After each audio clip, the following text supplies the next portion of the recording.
Bonjour à toutes et à tous. Aujourd'hui, on fait le tour de nos négociations du côté des fonctionnaires où la négociation en médiation stagne. On vous parle de l'Agence du revenu du Québec où Patrick Audy a mis de la pression pour obtenir des dates de négociation de l'employeur. Jean-François vous parle de mobilisation et de l'échéance électorale qui arrive en 2022. Alors, bienvenue à l'Info-Négo.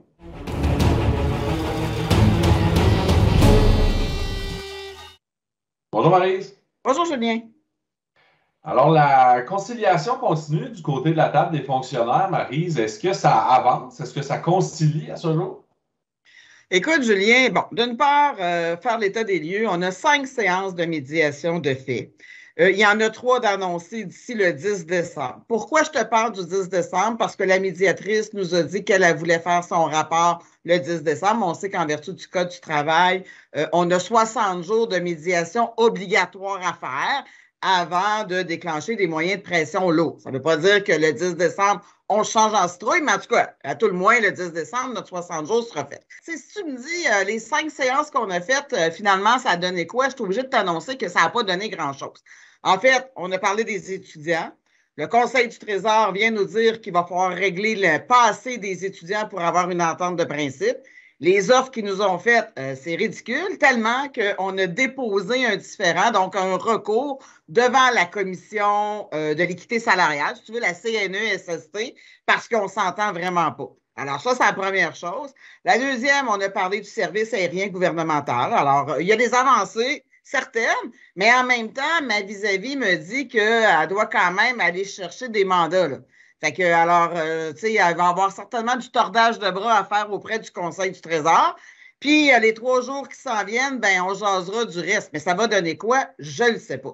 Fait que, alors, tu sais, si tu me demandes, est-ce que tu vois la lumière au bout du tunnel? Je suis obligée de te dire que là, présentement, je ne la vois pas. T'sais. Fait que, bon, alors, je te dis pas que je ne crois pas au miracle, là, mais présentement, je ne la vois pas. Je te sens un peu exaspéré, Maryse. C'est à l'instar de plusieurs de nos membres qui commencent à nous écrire en disant qu'est-ce que fait l'employeur? Tu sais, ça fait des mois et des mois et des mois qu'on négocie. Nos demandes, je pense qu'on peut en convenir, sont raisonnables. C'est quoi la prochaine étape là, si les prochaines journées de négociation, là, ça ne porte pas fruit là, pour la table fonctionnaire? Ben, en fait, je suis contente de t'entendre, Julien, si nos membres commencent à être exaspérés parce que je le suis. Puis là, ce qu'il va falloir démontrer, c'est justement ça, cette exaspération-là, cette impatience. On commence à taper du pied, puis là, il va falloir le démontrer, puis dire là, on est écœurés. Puis tu sais, il y a des ententes sur les autres tables. Le Conseil du Trésor a été capable de convenir d'ententes sur les autres tables. Pourquoi, avec nous, les fonctionnaires, il n'est pas capable? T'sais? Alors, donc, c'est ça. Fait que tu sais qu'on a un conseil de négociation aussi qui est appelé pour le 16 décembre prochain. Alors, dans le fond, au conseil de négo, moi, je vais faire l'état des lieux avec justement la délégation présente. Puis, on décidera ensemble de la suite des choses, là.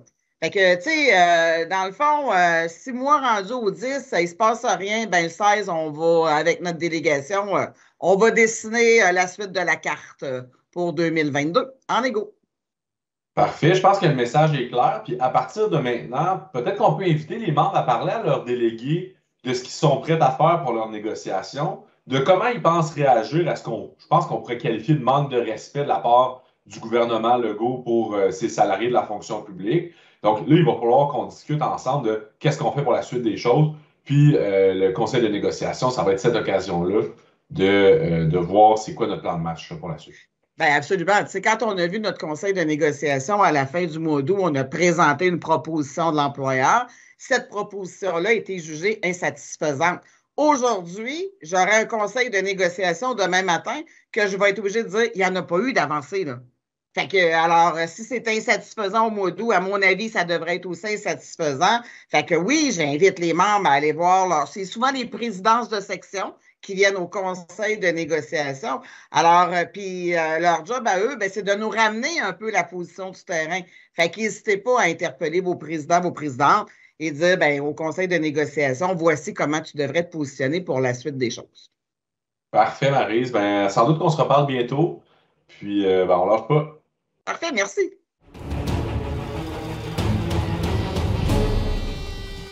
Bonjour, Patrick.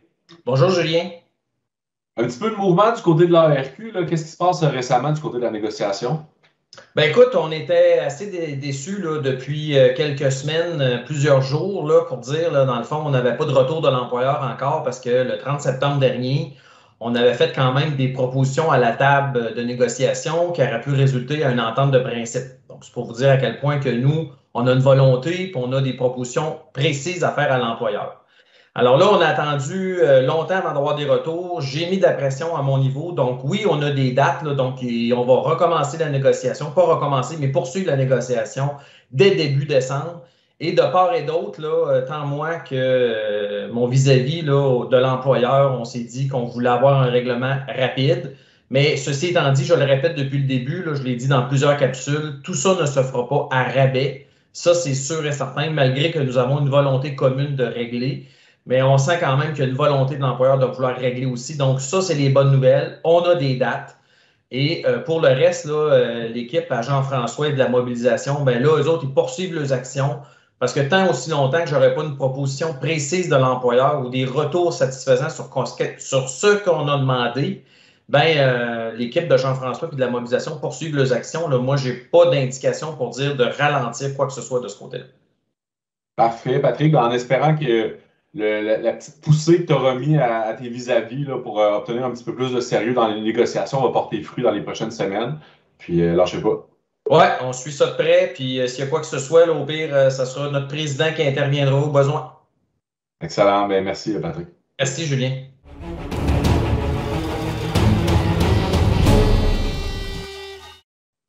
Bonjour, Jean-François. Salut Julien, ça va bien? Ça va bien. On avait des images du dernier coup d'éclat qui a été fait là, par toi et ton équipe devant l'Assemblée nationale du Québec. Peux-tu nous parler un petit peu de c'était quoi cette action-là, puis comment ça s'inscrit dans un plus grand nombre d'actions de mobilisation là, qui ont lieu dernièrement? Bien, l'Assemblée nationale, c'est que Christian est allé en commission parlementaire pour le nouveau ministère qui va être créé par le gouvernement, ministère des choses cybernétiques. Je n'ai pas tout le nom complet, mais ce matin, nous autres, on voulait damer le pion un peu sur l'histoire du bordel informatique qu'il y a depuis plusieurs années. Fait qu'on est allé avec Christian accueillir Christian justement à l'Assemblée nationale, puis faire passer notre message en lien avec la campagne de publicité qu'on fait là, depuis un mois à la radio. Là. Oui, dans le fond, on est très actif en mobilisation dernièrement. Plutôt dans l'info-négo, Jean-François Maryse nous expliquait qu'en médiation, présentement, il n'y a pas grand-chose qui bouge.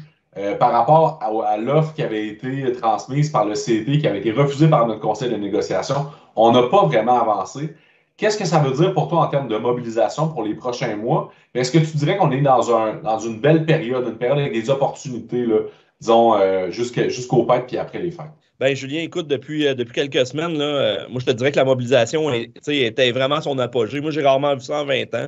Des petites manifs sur l'heure du dîner, tout ça, les gens qui portent leur chandail, qui nous en demandent, tout ça, ça marche. Toutes nos actions qu'on a faites dans les dernières semaines, on en fait presque à chaque semaine. Puis même, je pourrais même te dire presque à chaque jour. On a eu les députés la semaine passée, on a eu les bureaux de la Société d'assurance auto. Là, ce qui s'en vient, on n'aura pas le choix de se coller à la décision qui va être prise au conseil de négo probablement avant les fêtes. Après les fêtes, il va falloir qu'on monte d'une strate. C'est-à-dire que là, à partir de là, il va falloir qu'on prenne la rue. Il va falloir que les gens se mobilisent physiquement. C'est-à-dire qu'il va falloir qu'on aille démontrer avec une pancarte dehors qu'on n'est pas content. Il va falloir s'afficher davantage. Il va falloir qu'on monte un peu le ton puis que ça devienne beaucoup plus politique. Parce que, vous le savez, la CAQ va être en son année électorale. Ils vont se préparer pour les élections. Puis nous, il va falloir qu'on dame le pion. Il va falloir qu'on les suive. Il va falloir qu'on les fatigue. Il va falloir poser des questions. C'est sur quoi la fonction publique pour eux autres? C'est quoi des bonnes conditions de travail? Le gouvernement n'arrête pas de dire, même le premier ministre, que des bonnes conditions de travail, c'est 56 000 et plus. Pas beaucoup de monde chez nous qui gagne ça. Fait que je pense qu'il va falloir continuer à le marteler. Puis dans les prochaines semaines, les prochains mois, nous, ce qu'on va devoir faire, c'est justement monter nos actions, c'est-à-dire faire des manifestations, passer le message qu'on est là, puis qu'on est fatigant, puis que ce coup-là, on est vraiment mobilisé. Là.